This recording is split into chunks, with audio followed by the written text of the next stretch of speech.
Hi, I'm Sarah Cowgill, along with the one and only Lisa K. Donner, Graham Noble, Dave Patterson, and James Veit. And this is the Conservative Five, Liberty Nation's online TV news program.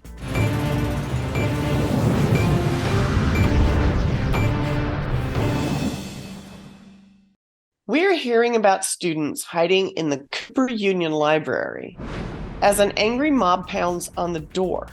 Or how about Cornell? Police are called to investigate ugly, violent online threats targeting Jewish students.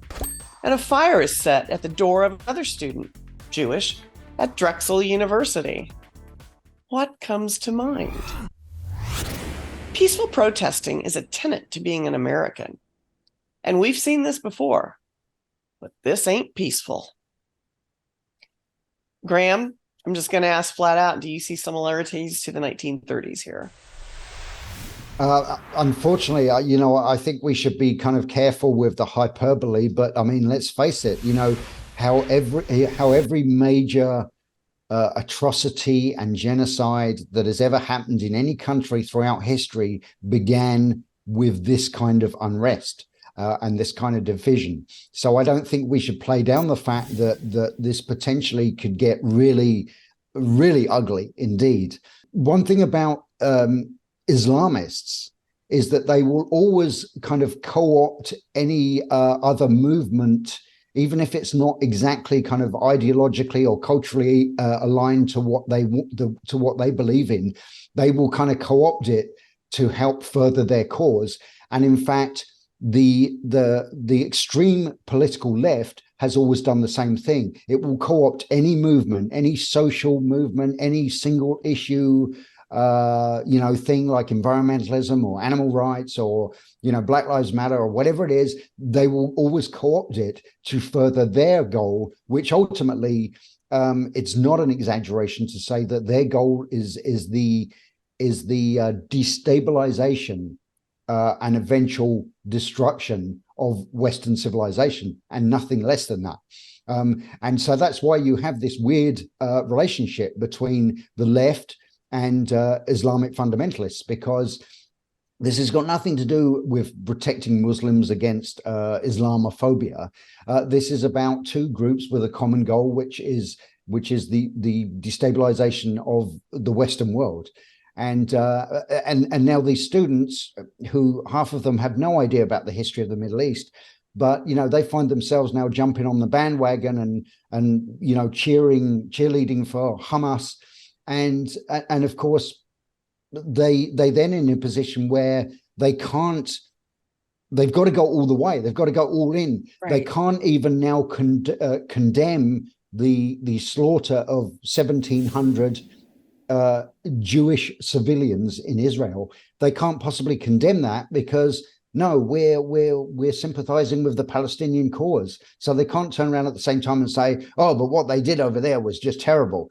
So now whether they like it or not, they have become pro-terrorist, and it's really, and this anti-Semitic vein has always been very deep within the extreme left movement as well, and now we're just seeing it come out, and it's showing they're showing their true colors.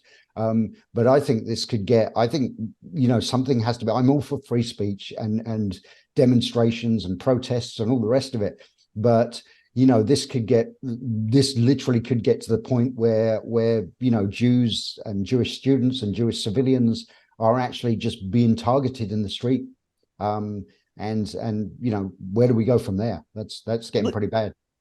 Lisa, you wrote a really powerful piece regarding most of the things I've already just mentioned, the attacks on the students, and just hanging out with my little pals at the pub, the Foxhole.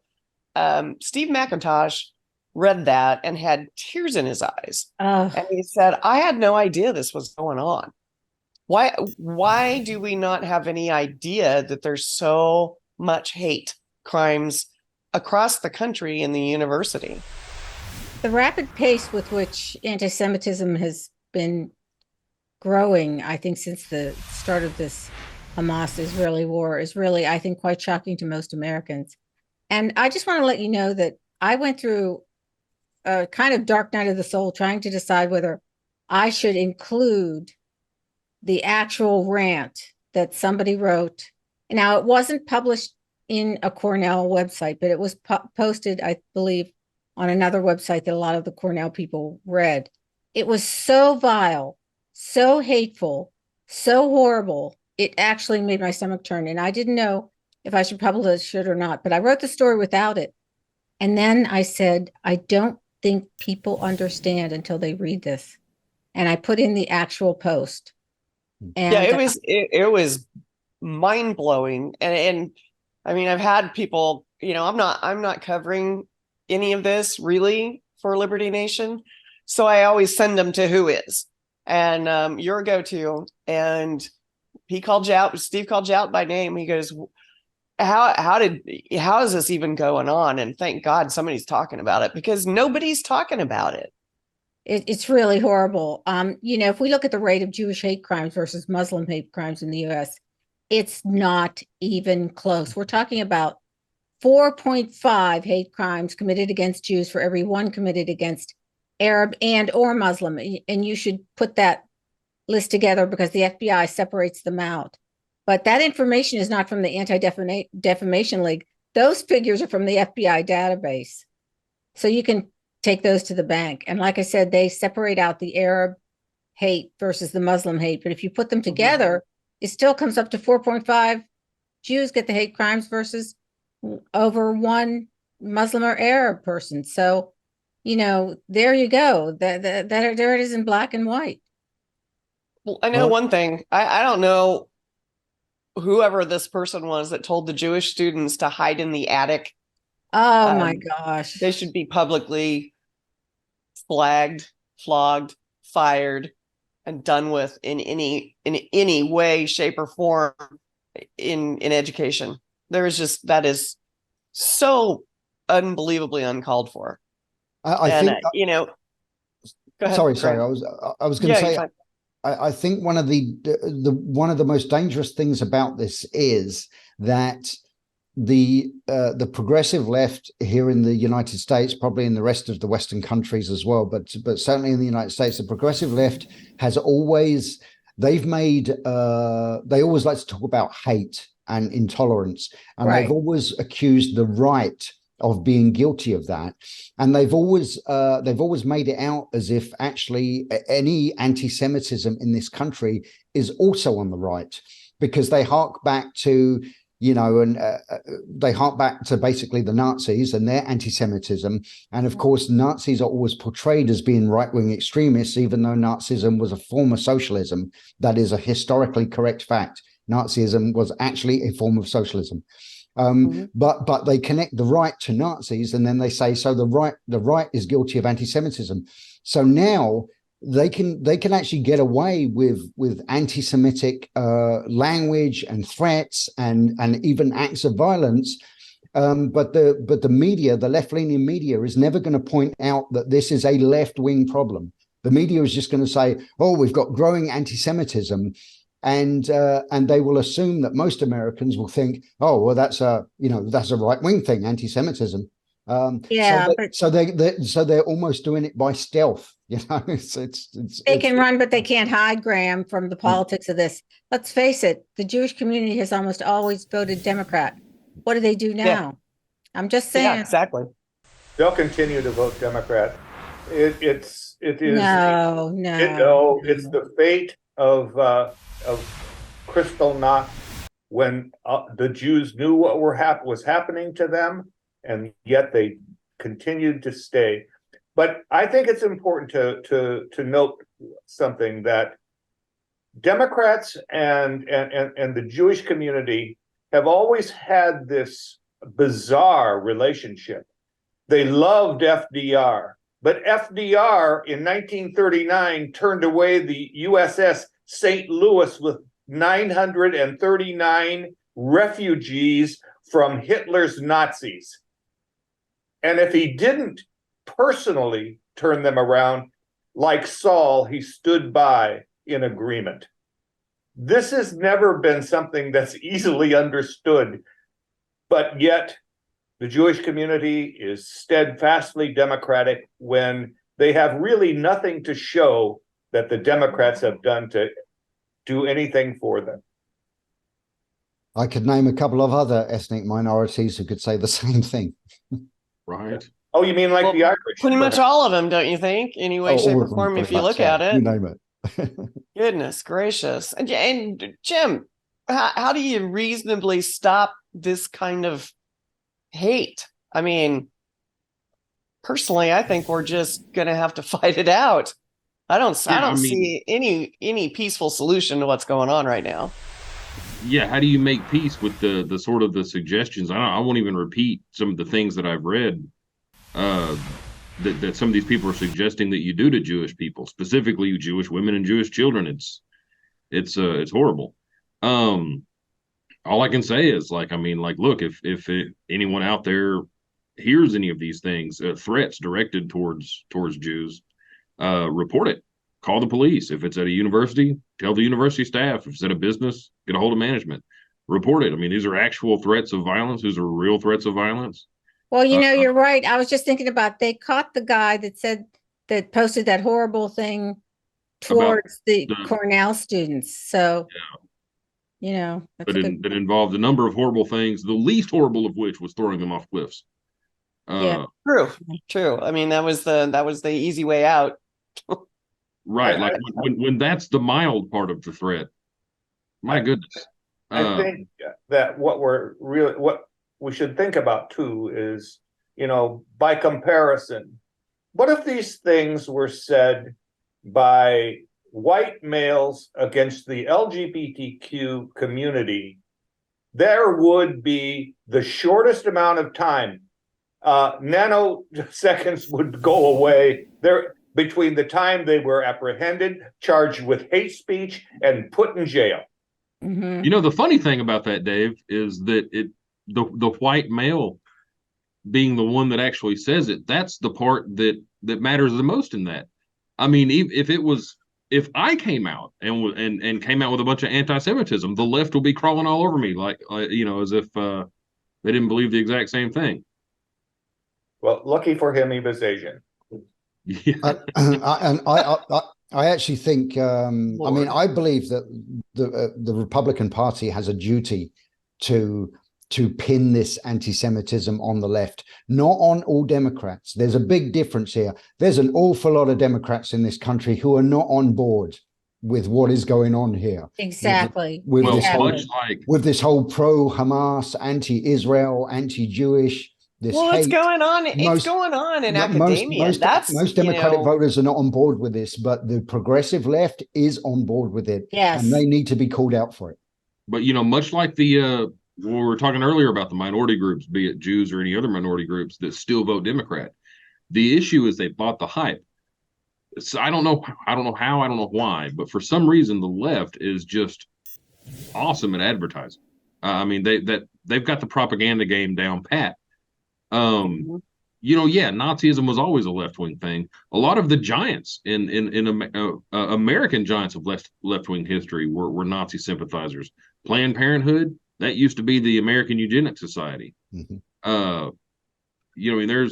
But again, certain people they are because genius at switching the narrative. Well, they've got the media, and they've got the they've got the world of academia, and they've got the media, and they've got the entertainment industry all pretty much on their side. So, but now they've got the business community, and that's where Republicans historically had the chambers of commerce, et cetera, et cetera. Now that's swapping around too. Yeah. So it's really interesting. But I'm glad you said that about not every Democrat. Because I believe that that's not true. But it is. We're radicalizing. Really ugly out there. It's really ugly out there. And it is. And we're radicalizing, high school and college students, almost like the Hitler Youth of the 30s. We're creating this group of people through these institutions that hate. Part of the problem, though, Sarah, don't you think it's education, a lack of education, a lack of understanding? They say from the river to the sea. If I stuck a microphone out on the street and I asked these young kids, what river and what sea? They wouldn't have a clue. Yeah, Exactly. to your point, Lisa, one of the protesters waving what they thought was a Palestinian flag, which turned out to be an Italian flag. But I know. I mean, these Oops. people are intellectual slugs. But it's our fault because we didn't educate them. We didn't tell them what the Holocaust was. They did surveys and found out that some ridiculous percentage of the American population doesn't believe that 6 million Jews were killed. They said, well, maybe 1 or 2 million. But Or you know, And a lot of know. people are saying it was the plague and they just called it that. It's Right. like, Right, because that makes it okay, Lisa. If it's only 1 or 2 million, that's you not know, that big. General Eisenhower, before president, said he told everyone, you take pictures, you document everything because nobody will ever believe this 50 years from now. And he's right. People are starting to go, well, that didn't really happen that way. It's crazy. And, our younger generations are, they used to be the peace, love, harmony purveyors. How did this generation get so twisted around? Well, they were also now into hating Jews. ran out of there were power. also Black Panthers, and there's also the Symbionese Liberation Army. They were blowing up federal buildings long before you and I were out of high school. True. I think if you want to look at who to blame ultimately, I'm afraid we have to look in the mirror. In the 1960s, when we elected Nixon and basically got rid of all of the protesters in Chicago, pick your favorite big city. And Nixon was elected, and all of us who were voting Republican patted ourselves on the back and said, "Phew, I'm glad that's over. We went about our business." Whereas the other side went to our universities and became professors, and now we're reaping the benefit of that. One of the most, I just wanted to mention, one of the most profound books I ever read was by David Horowitz, who was one of the crazed hippies, and he Red diaper babies. Red diaper babies. Yes, exactly. And he transformed into a conservative, and it was really a fascinating book. It was called Radical Sun. I just recommend it. Right. Good to know. Well, guys, I don't think we can fix this, but at least we got it all out in the open for our viewers and people that tune into Liberty Nation on a daily basis. Anyway, thanks, panel.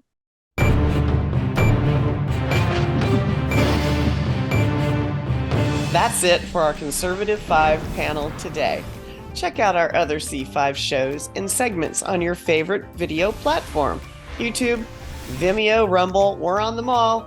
I'm your host, Sarah Cowgill. Thanks for joining us today for Free Thinking, Free Speech, LibertyNation.com.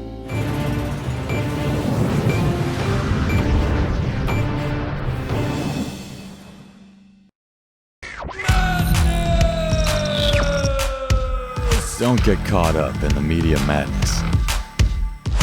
Join our movement for free thinking and free speech at LibertyNation.com. Publishing news and analysis 24/7 with original articles by our team of authors who tell it like it is. Join us each week for online TV shows, The Uprising Podcast, and Liberty Nation Radio. We believe in free thinking and free speech. We are LibertyNation.com.